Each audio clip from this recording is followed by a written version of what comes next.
How good are your eyes? Better. But that's not actually what I mean. I'm talking about what you pay attention to as you go through your day. Do you see that candy wrapper on the sidewalk? The dishwasher that needs to be unloaded? What about the toy lying in the middle of the floor that someone is definitely gonna trip over? Do your eyes pay attention to the kid playing alone on the playground? Or your older neighbor trying to wheel her trash bin up the driveway? All around you, there are things that need to be done, just waiting for someone to step up. And that someone can be you. When you see that piece of trash, toss it in the can. Take that silverware and slide it in the drawer. Pick up that toy and put it away. Invite that kid to join your kickball team and offer to help your neighbor get her rolling bin back to the house. When you see a need and you make a move to take care of it, that's initiative. It's a great way to show love to the people around you.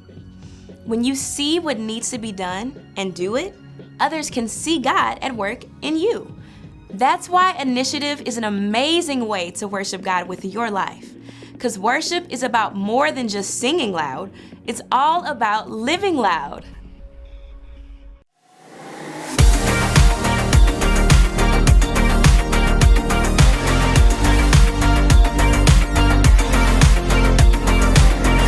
Help me, God, to see what you see. You are doing a great work in me. I've decided I can't stand still. No, you have given me purpose. All my heart is yours. All my life is yours. I will make a move for you, for you. All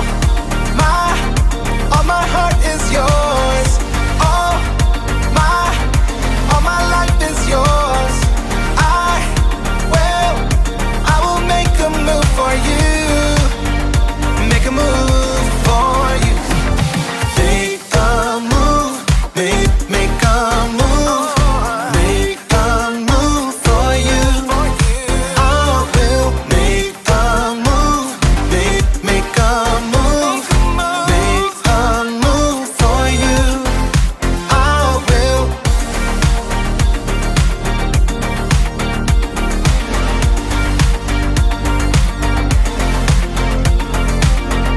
I'll take up the call to serve you.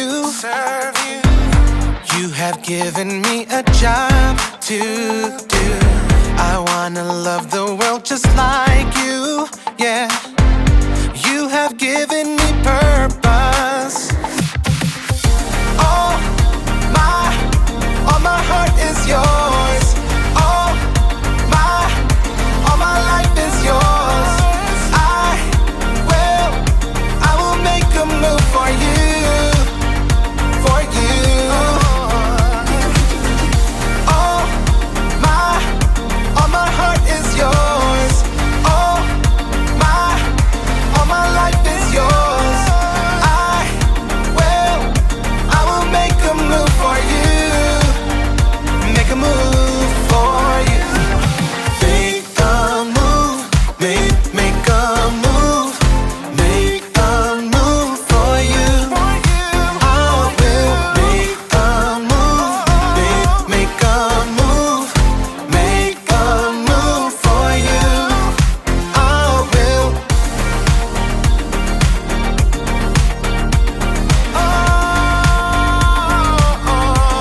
Make a move.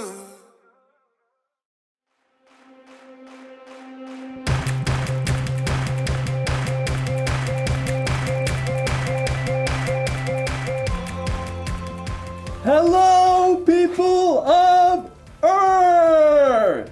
It's me! Jacob! Oh, there it is. That's how I... Nope, that's not it, Jacob. Okay. Okay.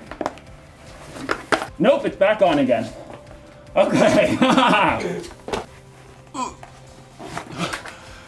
And I am ready for launch.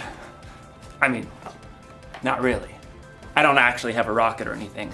But I am ready for initiative. Initiative is seeing what needs to be done and doing it. Astronauts are really great at showing initiative.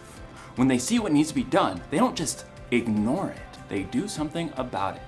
They even have this thing they do before every launch. It's called a status check, and it works like this. Rocket fuel, check. Oh. Rocket fuel is a go. Red switchy thing, check. Red switchy thing. Red switchy thing is a go. Power thrusters, check. Power thrusters. Power thrusters are a gross. I can't check the power thrusters because somebody left a dirty sock here. Well, can you move the dirty sock? I mean, I could, yes, but it's not mine. I didn't leave it here. And so I don't think it's my job to move the sock. I suggest that we halt the launch until whoever left the sock here comes and gets it themselves. Copy that. Holding launch for a dirty sock. Good. Roger that. I wonder how long I'm gonna have to wait for someone to come get this sock. Probably gonna be here for a while. You know what?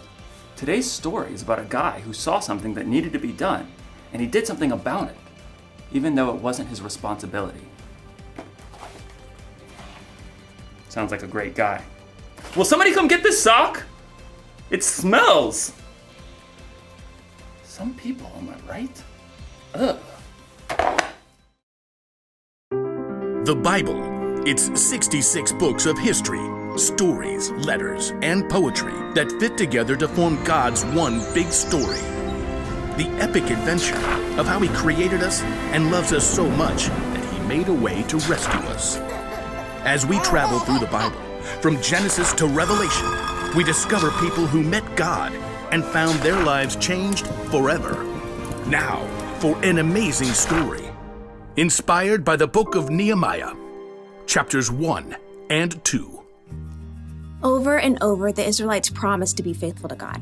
But over and over again, they turned away from Him. At last, God allowed enemy armies to take His people captive and carry them off to Babylon, nearly 1,000 miles away.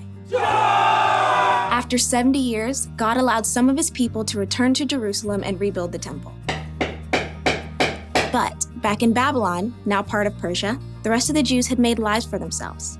In fact, a Jew named Nehemiah had become quite important. Greetings. I am cupbearer to the king.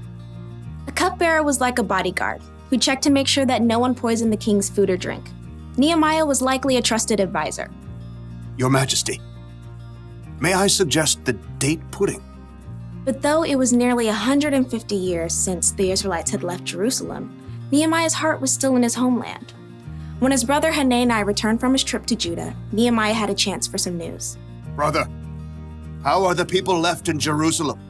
Some are still alive, but they're having a hard time. Oh no. The wall of Jerusalem is broken down. The gates have been burned with fire. People are ashamed. That's terrible. A city without walls could never prosper. The people would always live in fear of being attacked. I'm sorry to bring such bad news. No, I'm glad you told me. Dismayed, Nehemiah sat down and wept. He couldn't even eat for several days. Instead, he poured his heart out to God. Lord, you are a great and wonderful God. See how your people are suffering. Please listen to me. I'm praying for the people of Israel. We Israelites have committed sins against you. We haven't obeyed the commands you gave to Moses. Nehemiah reminded God of the promise He made to His people. You said, "If you people are not faithful, I will scatter you among the nations. But if you return to me, I will bring you back." Lord, please pay careful attention to my prayer. Give me success when I bring my request to King Artaxerxes. For 4 whole months, Nehemiah prayed daily to God. He knew before taking action, he needed to listen and prepare. At last, he was ready. Your Majesty. Anyone who came before the king was supposed to appear happy. But for the first time, Nehemiah allowed his true feelings to show. Oh, why are you looking so sad? May you live forever? Why shouldn't I look sad? The city of my people has been destroyed, and fire has burned up its gates. The king could have been annoyed and ordered Nehemiah to be punished. But God moved his heart. What do you want? Nehemiah prayed silently for the right words. Send me to Judah. Let me go to the city of Jerusalem. I want to rebuild it. The king frowned and glanced over at the queen. At last he said, How long will your journey take? When will you get back? Precisely as many moons as are required. Fair enough. Dismissed. Nehemiah turned to leave, but he knew there was more he needed for the job. If it pleases you, may I take some letters with me? I want to give them to the governors west of the Euphrates River. Then they'll help me to travel safely. Done. Oh, and a letter to the caretaker of the royal park? So he'll give me logs for the wall and gates and a house? What next? A whole escort of army officers and horsemen?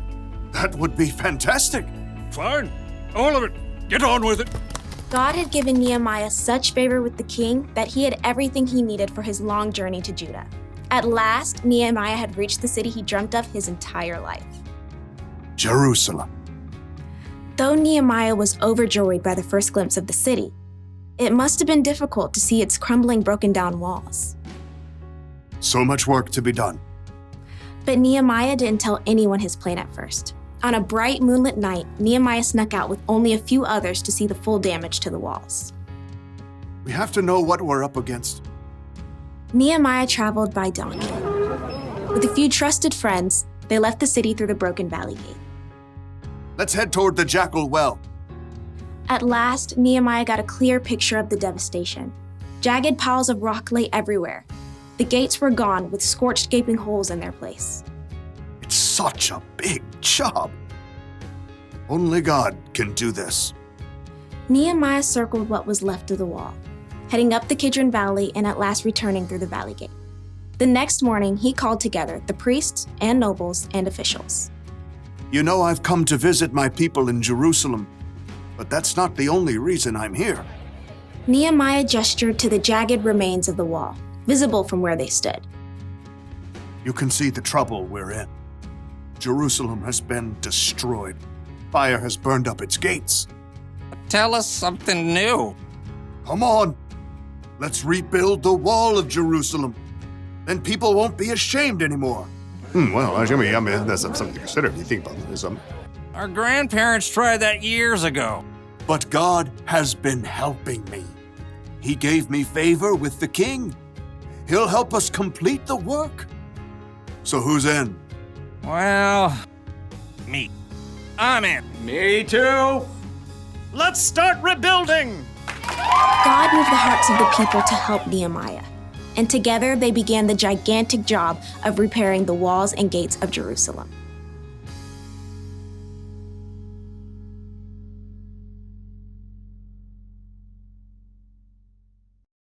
You ever see a piece of trash on the ground and just walk by without picking it up because you didn't put it there? Or maybe someone didn't clean up after themselves when dinner was over? Do you just leave the messy dishes lying around? Do you ignore someone else's dirty sock? A lot of people see what needs to be done, but then don't do it because it's not their job. It's not their responsibility.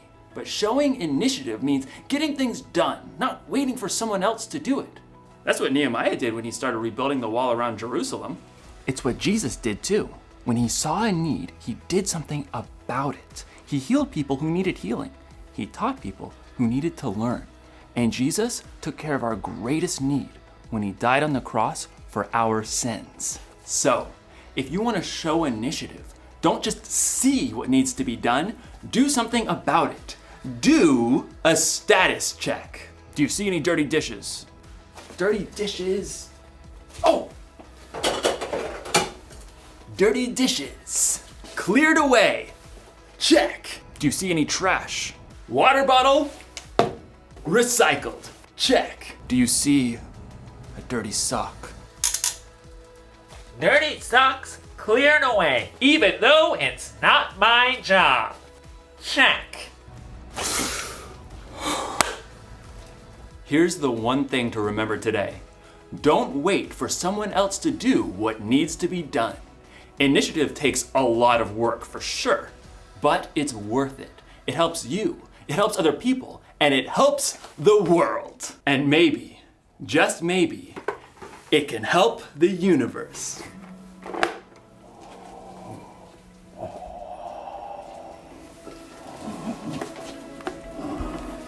I'll see you next time.